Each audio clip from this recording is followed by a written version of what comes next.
বিপ্লবী নয়।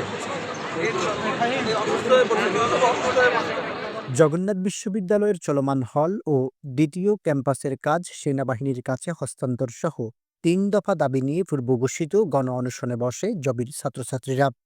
শিক্ষার্থীদের এই ৩ দফা দাবির সাথে একাত্মতা প্রকাশ করেছে জবির শাখা ছাত্র শিবির। ১২ই জানুয়ারি সকাল ১০ ঘটিকায় সভাপতি মোহাম্মদ আসাদুল ইসলাম ও সাধারণ সম্পাদক মোহাম্মদ রিয়াজুল ইসলাম স্বাক্ষরিত এক স্মারকলিপিতে এ বিষয়ে একাত্মতা প্রকাশ করেন তারা।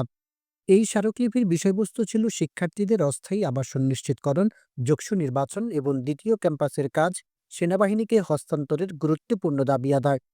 এছাড়া তারা মোট ৬ দফা দাবি পেশ করেন।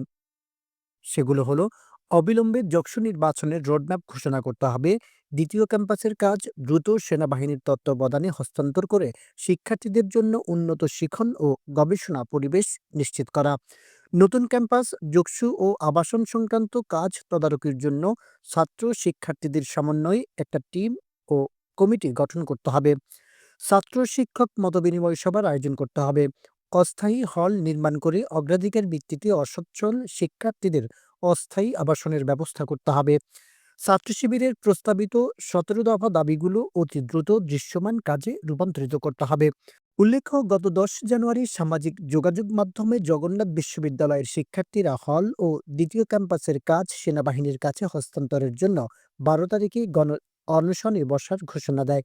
সেই প্রেক্ষিতে ১২ই জানুয়ারি প্রায় ৫০ জন শিক্ষার্থী আমরণ অনশনে বসেন। তাদের এই ৩ দফা দাবি আদায় না হওয়া পর্যন্ত এই অনশন চালিয়ে যাবেন বলে সিদ্ধান্ত নেন তারা। বিপ্লবী নয়।